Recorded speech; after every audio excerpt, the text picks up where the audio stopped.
Hello students, I am Harshita Rathore और मैं आप सभी का स्वागत करती हूँ लर्निंग टुगेदर पे। आई होप सब लोग बहुत ही अच्छे होंगे, बहुत ही ज़बरदस्त होंगे। आज की क्लास में हम क्या करने वाले हैं, शिक्षण के जो चरण हैं आपके फेजेस ऑफ टीचिंग जो है, इसके कुछ एमसीक्यूज़ की हम प्रैक्टिस करेंगे। 15 से 20 सवालों की हम प्रैक्टिस करने वाले हैं और हम देखेंगे कि जो हमने इससे प्रीवियस वीडियो में शिक्षण के जो चरण हमने थ्योरी पार्ट पढ़ा था उससे रिलेटेड कितने सवाल हमारे सही हो रहे हैं, कैसे क्वेश्चन हमसे पूछे जा रहे हैं, जो मैंने आपको पढ़ाया क्या उसी तरीके से क्वेश्चन आ रहे हैं या फिर कौन से लेवल के क्वेश्चन आ रहे हैं, किस तरीके से सवाल आपसे पूछेंगे, किस तरीके से जवाब आपको देना है। ये सारी चीजें हम आज के सेशन में प्रैक्टिस करने वाले हैं। ठीक है, तो फेजेस ऑफ टीचिंग यानी कि शिक्षण के चरण जो हमने 3 पढ़े थे, प्री एक्टिव, इंटरएक्टिव और पोस्ट एक्टिव, इन तीनों से जुड़े हुए एमसीक्यूज की प्रैक्टिस हम आज की क्लास में करेंगे। ठीक है, क्लास को शुरू करने से पहले मेरा छोटा सा इंट्रोडक्शन है। आई एम हर्षिता राठौर, मेरी क्वालिफिकेशन है मास्टर्स प्लस यूजीसी नेट, 2 सालों का ऑनलाइन टीचिंग एक्सपीरियंस है मेरे पास में। 1000+ स्टूडेंट्स को मैंने पर्सनली मेंटोर करा हुआ है और पॉलिटिकल साइंस जो है वो मेरा एक्सपर्टीज का सब्जेक्ट है। ये मेरा पर्सनल टेलीग्राम चैनल है हर्षिता मैम की पाठशाला, आप इसको ज्वाइन कर सकते हो। क्लासेस की फ्री पीडीएफ में यहाँ पे अपलोड कर देती हूँ, उन पीडीएफ को आप डाउनलोड कर सकते हो। क्लासेस की लिंक वगैरह आपको यहाँ पे अपलोड होती हुई मिल जाएगी। आपके एग्जाम से जुड़ी हुई कोई भी जानकारी है, कोई भी करंट अफेयर की न्यूज़ है, कहीं पे अगर कोई भी वैकेंसीज वगैरह आती है, कोई भी पोस्ट अगर वैकेंट होती है, तो वो सारी इन्फॉर्मेशन मैं मेरे टेलीग्राम चैनल पे अपलोड करती रहती हूँ। तो आप याद से इसको ज्वाइन कर लेना। हर्षिता मैम की पाठशाला आपको सिंपली टाइप करके सर्च करना टेलीग्राम पे, वहाँ पे मेरी पिक्चर लगी हुई है तो आप उसको पहचान जाओगे। ठीक है, और एक हमारा यूट्यूब चैनल का कॉमन टेलीग्राम चैनल है जिसका नाम है लर्निंग टुगेदर। क्लासेस की सारी इन्फॉर्मेशन आपको यहाँ पे भी मिलती रहेगी, तो इसको भी आप याद से ज्वाइन कर लेना। ठीक है, तो दोनों ही टेलीग्राम चैनल को आपको याद से ज्वाइन कर लेना है ताकि आपसे कोई भी अपडेट जो है, कोई भी नई जानकारी जो है क्लासेस के बारे में वो मिस ना हो। ठीक है, अब हम शुरू करते हैं हमारी क्लास को जिसका नाम है फेजेस ऑफ टीचिंग, जहाँ पे हम इसके जो थ्योरेटिकल पार्ट है वो ऑलरेडी कवर कर चुके हैं। आज की क्लास में हम प्रैक्टिस के क्वेश्चंस को सॉल्व करेंगे। इससे प्रीवियस वीडियो में हमने क्या करा था, हमने शिक्षण के जो चरण है फेजेस ऑफ टीचिंग जो है इसका थ्योरी पार्ट कवर कर लिया था। वो थ्योरी पार्ट में हमने क्या क्या कवर करा था उसको एक बार 5 मिनट में फटाफट से उसका रिकैप दे देती हूँ। ठीक है, सबसे पहले मैंने आपको बताया था कि 3 फेज होते हैं शिक्षण में, 3 चरण होते हैं। पहला चरण हमने देखा था पूर्व सक्रिय चरण यानी कि आपका प्री एक्टिव फेज था।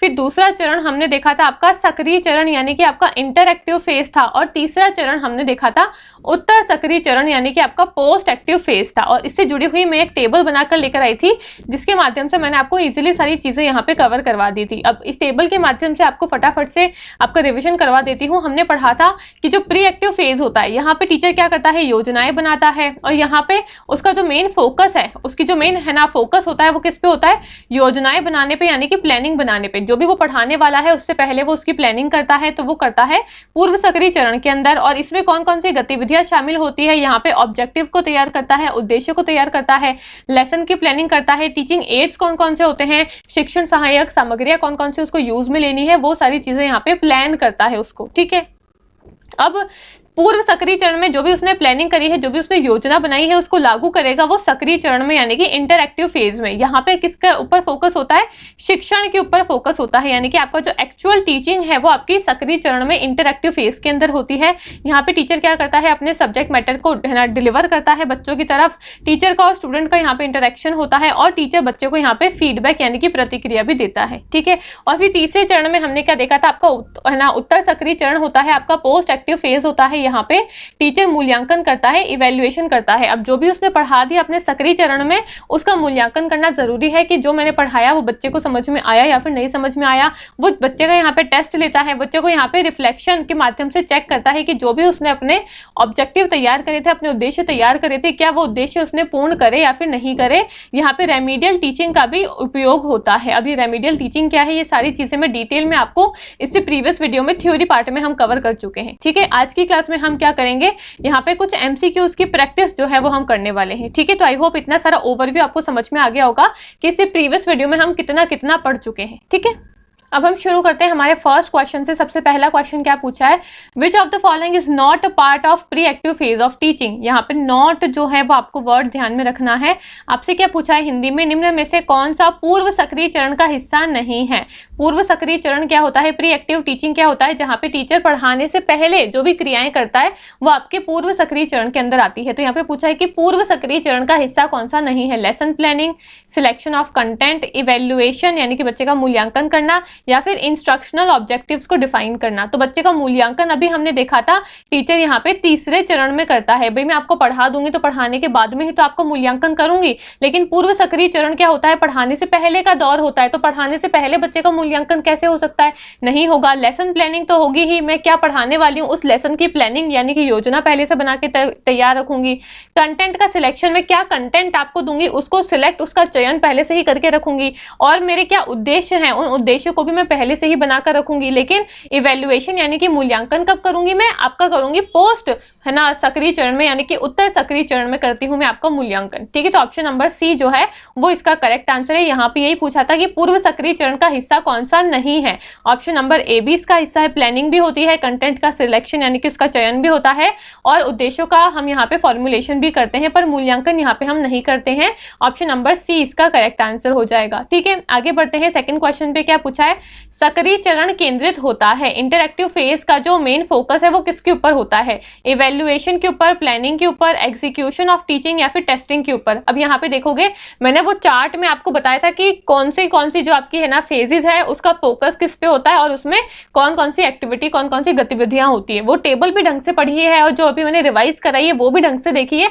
तो आसानी से सवाल सॉल्व हो जाएगा। सक्रिय चरण का जो फोकस है वो किस पे होता है, मूल्यांकन पे होता है, नहीं। मूल्यांकन अभी मैंने बताया वो किसके ऊपर होता है, उत्तर सक्रिय चरण में होता है, पढ़ाने के बाद में होता है।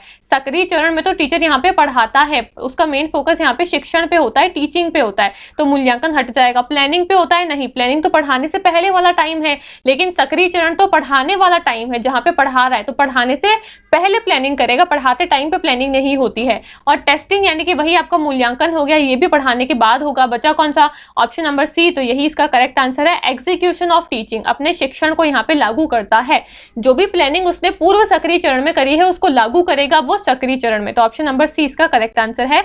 यहाँ पे आंसर्स गिवन है, आप आंसर्स को भी चेक कर सकते हो। आगे बढ़ते हैं। थर्ड क्वेश्चन पे क्या पूछा है, छात्रों से प्रतिक्रिया सामान्यतः किस चरण में ली जाती है, बच्चों से फीडबैक जो है वो कौन से चरण में लेते हैं, प्री एक्टिव फेज में, इंटरएक्टिव फेज में, पोस्ट एक्टिव फेज में, या फिर नन ऑफ द अबव। तो इसका करेक्ट आंसर क्या हो जाएगा, पोस्ट एक्टिव फेज जो है आपका ऑप्शन नंबर सी इसका करेक्ट आंसर है। उत्तर सक्रिय चरण में यहाँ पे फीडबैक दिया जाता है, जो आपने पढ़ा, जो आपने समझा, उसकी प्रतिक्रिया मैं आपको पढ़ाने के बाद में ही तो दूंगी, ना ही मैं आपको पूर्व सक्रिय चरण में दे सकती हूँ, ना ही सक्रिय चरण में उसकी है ना फीडबैक दे सकती हूँ, लेकिन पोस्ट एक्टिव फेज में आपका फीडबैक का ज्यादा उपयोग होता है। तो ऑप्शन नंबर सी इसका करेक्ट आंसर है।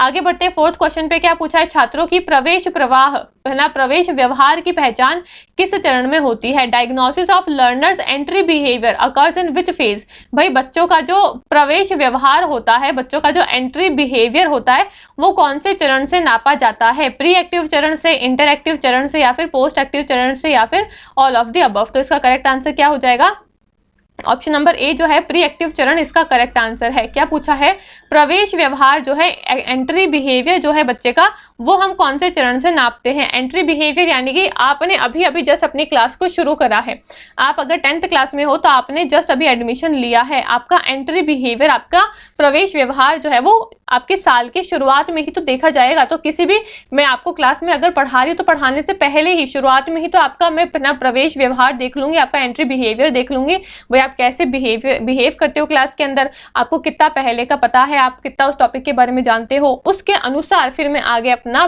जो भी आपका है ना पढ़ाना लिखाने का काम है फिर वो मैं बाद में करूंगी। तो एंट्री बिहेवियर हम कब करेंगे, पढ़ाने से पहले ही कर लेंगे, बच्चे को जब है ना पढ़ाने से पहले ही जान लेंगे कि मेरे बच्चे कैसे हैं, उनका एंट्री बिहेवियर कैसा है। तो ऑप्शन नंबर ए जो है पूर्व सक्रिय चरण यानी कि प्री एक्टिव फेज इसका करेक्ट आंसर है। ठीक है, आगे बढ़ते हैं। यहाँ पे आंसर्स लिखे हुए हैं, आप इसको चेक कर सकते हो।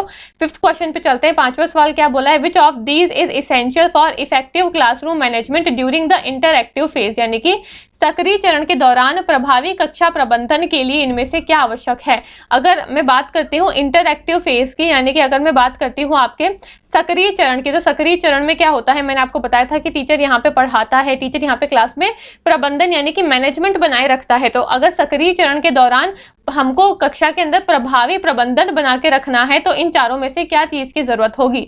स्ट्रिक्ट डिसिप्लिन में होना चाहिए बच्चा, बच्चे को पनिशमेंट देनी है यानी कि पनिशमेंट का उपयोग हमको करना है, बच्चे को मोटिवेट और उसको बिजी रखना है पढ़ाने में यानी कि बच्चे को मोटिवेट और उसको एंगेज रखना है पढ़ने पढ़ाने की एक्टिविटी में, या फिर डिस्टर्बेंस को बिल्कुल है ना इग्नोर कर देना है। तो इसका करेक्ट आंसर क्या हो जाएगा? ऑप्शन नंबर सी इसका करेक्ट आंसर है। बच्चे को मोटिवेट करना है और उसको पढ़ने पढ़ाने में बिजी रखना है ताकि दूसरी बातों में उसका ध्यान ही नहीं जाएगा, और दूसरी बातों में ध्यान ही नहीं जाएगा तो कक्षा में प्रबंधन जो है, मैनेजमेंट जो है वो सही ढंग से होता रहेगा। तो ऑप्शन नंबर सी जो है वो आपके 5th क्वेश्चन का आंसर है। ठीक है, आगे बढ़ते हैं। 6th क्वेश्चन पे क्या पूछा है? शिक्षक द्वारा आत्म मूल्यांकन किस चरण का हिस्सा है? सेल्फ इवेल्युएशन जो है वो टीचर कौन से चरण में करता है?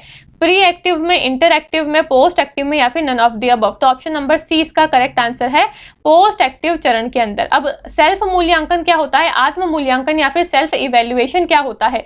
सेल्फ इवेल्युएशन मतलब मैंने आपको पूरा पढ़ा दिया, पढ़ाने के बाद में अब मैं खुद को चेक करूंगी कि जो भी मैंने बच्चे को पढ़ाया क्या वो उसको समझ में आया या फिर नहीं समझ में आया, बच्चे को कितनी चीजें जो है वो समझ में आ रही है, कितना बच्चा जो है वो समझ पा रहा है चीजों को। ठीक है, मेरा पढ़ाया हुआ बच्चे को समझ में आ रहा है या फिर नहीं समझ में आ रहा है, मेरे को अपने पढ़ाने में कुछ बदलाव करने की जरूरत है या फिर नहीं है। ये सारी चीजें मैं कब करूंगी? पढ़ाने के बाद में ही तो मेरे को पता लगेगा ना। तो वो मैं कब करती हूँ? आत्म मूल्यांकन कब करती हूँ? पोस्ट एक्टिव यानी कि उत्तर सक्रिय चरण में। ऑप्शन नंबर सी इसका करेक्ट आंसर है। यहाँ पे आंसर्स दिए हुए हैं, आप मैच कर सकते हो। आगे बढ़ते हैं 7th क्वेश्चन पे। Lesson planning is an activity of, पाठ योजना बनाना कौन से चरण की गतिविधि है? मैंने आपको सारी गतिविधियां बताई थी, तो अब उसमें से आपको चूज करके बताना है कि जो पाठ की योजना हम बनाते हैं ये कौन से चरण में बनाते हैं, इंटरएक्टिव में, पोस्ट एक्टिव में, या फिर प्री एक्टिव में? तो option number C correct answer है। काफी इजी क्वेश्चन है।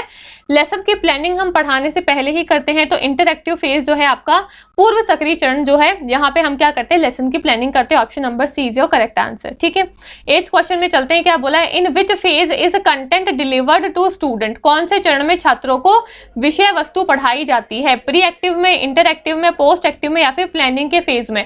विषय वस्तु पढ़ाते कब है? तो पढ़ाने का काम तो हम सक्रिय चरण में करते हैं, इंटरएक्टिव फेज में करते हैं। तो ऑप्शन नंबर बी इसका करेक्ट आंसर है। जो भी पढ़ाना है उसके लिए योजना बनाएंगे पूर्व सक्रिय चरण में, जो भी पढ़ाना है उसको पढ़ाते हैं सक्रिय चरण में, और जो पढ़ा दिया उसका फीडबैक और मूल्यांकन करते हैं हम पोस्ट एक्टिव फेज के अंदर। ठीक है, तो इसका करेक्ट आंसर क्या हो जाएगा? ऑप्शन नंबर बी जो है इंटरएक्टिव फेज, जहां पे हम क्या करते हैं? विषय वस्तु को प्रस्तुत करते हैं, हमारे कंटेंट को क्या करते हैं? पढ़ाते हैं, डिलीवर करते हैं। तो option number B interactive phase जो है, सक्रिय चरण जो है, इसका करेक्ट आंसर है। आगे बढ़ते हैं 9th क्वेश्चन पे।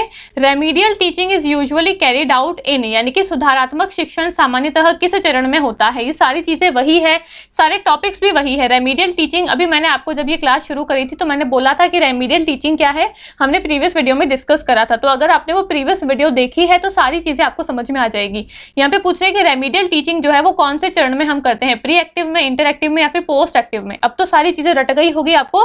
रेमीडियल टीचिंग हम पोस्ट एक्टिव फेज में करते हैं, यानी कि सुधारात्मक शिक्षण, ऐसा शिक्षण जिसमें हमको सुधार करने की जरूरत है उसको बोलते हैं सुधारात्मक शिक्षण। मैंने आपको पढ़ा दिया, पर पढ़ाने के बावजूद भी मेरे को जरूरत है कि भाई जो बच्चा है मेरा, जो स्टूडेंट है मेरा, उसको थोड़ी सी और मेहनत करवाने की जरूरत है, तो मैं आपको थोड़ा सा और पढ़ाऊंगी, तो उसमें सुधार करूंगी। तो ये क्या है? रेमीडियल टीचिंग है, आपको हेल्प करूंगी मैं पढ़ने में। तो ये कब हेल्प करती हूँ? जब मैंने आपको पढ़ा दिया, पढ़ाने के बाद में आपको है ना मूल्यांकन करा, मूल्यांकन करने के बाद में मेरे को पता चला कि बच्चे का ये पॉइंट जो है वो वीक है, तभी तो मैं आपको हेल्प कर पाऊंगी ना। तो ऑप्शन नंबर सी जो है पोस्ट एक्टिव चरण, इसमें आपका सुधारात्मक शिक्षण जो है वो होता है, रेमीडियल टीचिंग होती है। ठीक है, उत्तर सक्रिय चरण के अंदर। आगे बढ़ते हैं 10th क्वेश्चन पे। क्या पूछा है? Which is the most dynamic and spontaneous phase, सबसे अधिक गतिशील और तात्कालिक चरण कौन सा होता है? सबसे डायनेमिक यानी कि बदलने वाला चरण कौन सा होता है? Pre active, interactive, post active, या फिर प्लानिंग का चरण? तो करेक्ट आंसर क्या हो जाएगा? इंटरएक्टिव चरण जो है ये सबसे ज्यादा गतिशील, सबसे ज्यादा डायनेमिक होता है। क्यों?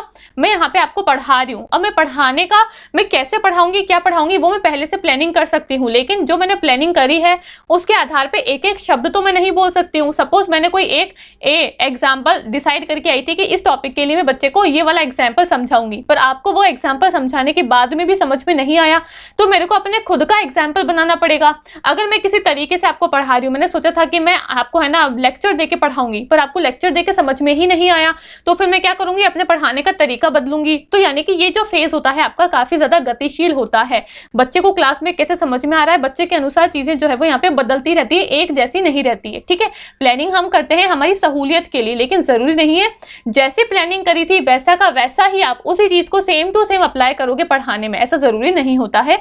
बच्चे के अकॉर्डिंग हमको चीजों को बदलना होता है। ठीक है, तो गतिशील और तात्कालिक चरण कौन सा होता है, हमारा सक्रिय चरण होता है। ऑप्शन नंबर बी इसका करेक्ट आंसर है, इंटरएक्टिव फेज। ठीक है, आगे बढ़ते हैं 11th क्वेश्चन पे। क्या बोला है, कौन सा चरण शिक्षण प्रभावशीलता से मूल्यांकन से संबंधित है? Which phase involves assessment of instructional effectiveness? Pre active, interactive, post active या फिर नन ऑफ द अबव? तो करेक्ट आंसर क्या हो जाएगा, ऑप्शन नंबर सी जो है पोस्ट एक्टिव फेज। यहाँ पे हम क्या करते हैं, हमारी शिक्षण की प्रभावशीलता को देखते हैं कि जो मैंने बच्चे को पढ़ाया है वो कितना ज्यादा प्रभावी हुआ है। तो ऑप्शन नंबर सी जो है है ना उत्तर सक्रिय चरण, पोस्ट एक्टिव फेज इसका करेक्ट आंसर है। ठीक है, सारा चीजें वही है जो हमने ऑलरेडी पढ़ी हुई है, कुछ भी नया नहीं है यहाँ पे। आगे बढ़ते हैं 12th क्वेश्चन पे। The term diagnostic testing is most relevant, यानी कि नैदानिक परीक्षण जो है सबसे अधिक किससे संबंधित है? इवैल्यूएशन से, प्लानिंग से, टीचिंग से या फिर एंट्री बिहेवियर से? तो इसका करेक्ट आंसर क्या हो जाएगा, ऑप्शन नंबर डी जो है एंट्री बिहेवियर इसका करेक्ट आंसर होता है। अब ये जब हम आपको मूल्यांकन पढ़ाएंगे ना, मूल्यांकन का एक टाइप है डायग्नोस्टिक टेस्टिंग। बहुत सारे अलग अलग प्रकार के टेस्ट होते हैं, तो उसमें से एक टेस्ट है आपका नैदानिक परीक्षण। अब ये क्या होते हैं वो हम आपको जब इवैल्यूएशन पढ़ाएंगे, जब मूल्यांकन पढ़ाएंगे तब बताएंगे। तो यहाँ पे इसका आंसर क्या हो जाएगा, ऑप्शन नंबर डी इसका करेक्ट आंसर है, एंट्री बिहेवियर एनालिसिस। आगे बढ़ते हैं 13th क्वेश्चन पे। क्या पूछा है, किस चरण में शिक्षण सहायक सामग्री और विधियों का निर्णय लिया जाता है? कौन से फेज में, यानी कि which phase includes decision regarding teaching ads and method? कौन से चरण में हम टीचिंग के कौन कौन से हमको एड्स यानी कि कौन कौन से शिक्षण सहायक सामग्री का इस्तेमाल करना है, कौन कौन से हमको शिक्षण के तरीके इस्तेमाल करने हैं, उसका डिसीजन हम कौन से चरण में लेते हैं? प्री एक्टिव में, पूर्व सक्रिय में, इंटरएक्टिव में, सक्रिय चरण में या फिर पोस्ट एक्टिव में या फिर रेमीडियल टीचिंग के अंदर? तो प्री एक्टिव फेज में ही तो हम सारे डिसीजन लेते हैं, सारी प्लानिंग करते हैं, सारा जो है ना पहले से ही योजना बना के रखते हैं कि हमको कैसे मेथड का उपयोग करना है, कौन कौन से शिक्षण सहायक सामग्री यानी कि कौन कौन से एड्स का इस्तेमाल करना है, कौन कौन से कंटेंट के माध्यम से बच्चे को पढ़ाना है, कौन कौन से टीचिंग के तरीके के माध्यम से बच्चे को पढ़ाना है, कौन कौन से एग्जाम्पल देने हैं। सारी प्लानिंग कहाँ पे करके रखते हैं, पूर्व सक्रिय चरण में। तो यहाँ पे क्या हो जाएगा, प्लानिंग होती है। तो ऑप्शन नंबर ए जो है प्री एक्टिव फेज इसका करेक्ट आंसर हो जाएगा। ठीक है, आगे बढ़ते हैं 14th क्वेश्चन पे। क्या पूछा है, post active phase helps in, उत्तर सक्रिय चरण जो है वो किस में सहायता करता है? सिलेक्टिंग टेक्स्ट बुक में, डिलीवरिंग लेक्चर में, रिफ्लेक्टिंग ऑन टीचिंग आउटकम पे या फिर आस्किंग क्वेश्चन पे? जो आपका उत्तर सक्रिय चरण है यानी कि पढ़ाने के बाद का जो चरण है वो किस में सहायता देता है? टेक्स्ट बुक को सिलेक्ट करने में, लेक्चर डिलीवर कब करते हैं वो तो हम सक्रिय चरण में करते हैं, क्वेश्चन पूछने में, या फिर reflecting on teaching and outcome? तो ऑप्शन नंबर सी इसका करेक्ट आंसर है। जो मैंने पढ़ाया है उसके ऊपर मैं रिफ्लेक्ट कब करती हूँ, वो मैं करती हूँ उत्तर सक्रिय चरण में। जो मेरा आउटकम आया है कि भाई मैंने बच्चे को पढ़ाया तो उससे आउटकम क्या निकला, वो कब चेक करूंगी, पढ़ाने के बाद में चेक करूंगी।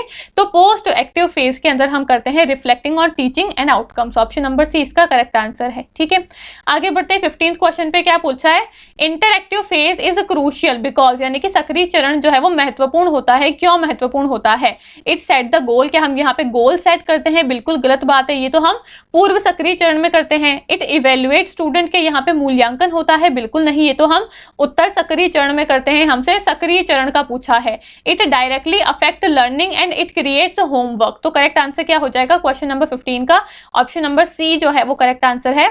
ये आपकी लर्निंग को अफेक्ट करता है। ऑप्शन नंबर सी जो है वो क्या बोला है, ये आपकी डायरेक्टली लर्निंग को अफेक्ट करता है। ठीक है, आगे बढ़ते हैं 16th क्वेश्चन पे। क्या पूछा है, कक्षा में तात्कालिक निर्णय किस चरण में लेते हैं? प्री एक्टिव चरण में, इंटरएक्टिव में या फिर पोस्ट एक्टिव चरण में? तो आपका इंटरएक्टिव चरण जो है वो करेक्ट आंसर है। कक्षा में हम निर्णय कब लेते हैं, तात्कालिक निर्णय कब लेते हैं? Which phase includes immediate decision making? Immediate decision making कहाँ पे होती है? आपके इंटरएक्टिव यानी कि सक्रिय चरण में होती है। प्लानिंग तो करते हैं हम पूर्व सक्रिय चरण में, लेकिन इमीडिएट डिसीजन लेते हैं हम इंटरएक्टिव फेज के अंदर। आगे बढ़ते हैं 17th क्वेश्चन पे। क्या पूछा है, निम्न में से कौन सा उत्तर सक्रिय चरण से संबंधित नहीं है? इनमें से कौन सा पोस्ट एक्टिव फेज से जुड़ा हुआ नहीं है? फीडबैक देना, ये तो हम देते हैं भाई, पूर्व सक्रिय चरण में समेटिव असेसमेंट करना यानी कि समेटिव इवैल्यूएशन करना, ये भी हम करते हैं। इंस्ट्रक्शन को डिलीवर करना या फिर सेल्फ असेसमेंट भी करते हैं, पर इंस्ट्रक्शन की डिलीवरी यहाँ पे नहीं होती है, ये आपके सक्रिय यानी कि आपके इंटरएक्टिव फेज में होती है। तो ऑप्शन नंबर सी इसका करेक्ट आंसर हो जाएगा। हमसे पूछा था कि उत्तर सक्रिय चरण से संबंधित कौन सा नहीं है, सी वाला इससे संबंधित नहीं है, ऑप्शन नंबर सी इसका करेक्ट आंसर है। ठीक है, आगे बढ़ते 18th क्वेश्चन पे क्या पूछा है, कक्षा संवाद किस चरण का मुख्य भाग है? क्लासरूम इंटरेक्शन जो है वो कौन से चरण से जुड़ा हुआ है, प्री एक्टिव, इंटरएक्टिव या फिर पोस्ट एक्टिव? तो इंटरएक्टिव फेज में होता है आपका कक्षा संवाद, ऑप्शन नंबर बी इसका करेक्ट आंसर है। ठीक है, काफी सिंपल से क्वेश्चन है। फिर 19th क्वेश्चन क्या बोला है, परावर्तनात्मक शिक्षण का हिस्सा क्या है? रिफ्लेक्टिव टीचिंग जो है उसका हिस्सा क्या है? Planning activities, adjusting पेडागॉगिक based on feedback या फिर यूजिंग टेक्स्ट बुक? तो इसका करेक्ट आंसर क्या हो जाएगा? 19th क्वेश्चन का करेक्ट आंसर क्या हो जाएगा? Adjusting pedagogy based on feedback, option number B जो है वो इसका करेक्ट आंसर है। ठीक है, और लास्ट क्वेश्चन क्या है हमारा आज का, कौन सा चरण सीखने के उद्देश्यों को है ना सीखने के उद्देश्यों को परिणामों से जोड़ता है? Which phase connect learning objective with outcome? कौन सा चरण जो है वो लर्निंग के उद्देश्य को परिणामों से आउटकम से जोड़ता है? Pre active, interactive, post active या फिर ऑल ऑफ द अबव? तो करेक्ट आंसर क्या हो जाएगा आपका जो है ना, इसका करेक्ट आंसर क्या है? Option number C post active phase है वो इसका करेक्ट आंसर है। पोस्ट एक्टिव फेज में क्या बोला है, पोस्ट एक्टिव फेज में ही तो आप परिणाम को चेक करते हो, भाई उद्देश्य को परिणाम से जोड़ रहा है, ये कौन सा करेगा? आपका उत्तर सक्रिय चरण करता है। उद्देश्य हम बनाते हैं आपके पूर्व सक्रिय चरण में, पर उन उद्देश्यों को परिणामों से हम जोड़ के देखते हैं आपके है ना उत्तर सक्रिय चरण में, पोस्ट एक्टिव फेज में। तो इसका करेक्ट आंसर क्या हो जाएगा? पोस्ट एक्टिव यानी कि उत्तर सक्रिय चरण, ऑप्शन नंबर सी जो है इसका करेक्ट आंसर है। यहाँ पे सारे आंसर्स लिखे हुए हैं, आप इसको चेक कर सकते हो। ठीक है, तो ये सारे क्वेश्चन हमने यहाँ पे टोटल 20 क्वेश्चंस को सॉल्व करा है। आप मुझे कमेंट करके बताना कि 20 में से कितने सवाल आपके यहाँ पे सही हुए हैं। आप मुझे कमेंट करके बताना, मैं सभी के कमेंट्स को यहाँ पे चेक करूंगी। और ये हमारी आज की क्लास थी। ये मेरा पर्सनल टेलीग्राम चैनल है हर्षिता मैम की पाठशाला, आप इसको याद से जरूर से ज्वाइन कर लेना। एक हमारा कॉमन टेलीग्राम चैनल है लर्निंग टुगेदर, इसको भी याद से ज्वाइन कर लेना ताकि क्लासेस की कोई भी इंफॉर्मेशन आपसे मिस ना हो। ठीक है, अगर वीडियो अच्छी लगे तो इसको लाइक करना, शेयर करना, मुझे कमेंट करके जरूर से बताना आपको वीडियो कैसी लगी है। कोई भी दिक्कत आती है, कोई भी प्रॉब्लम आती है तो आप मुझे कमेंट करके जरूर से बता सकते हो। ठीक है, बाकी मिलते हैं अगले वीडियो में। Thank you so much.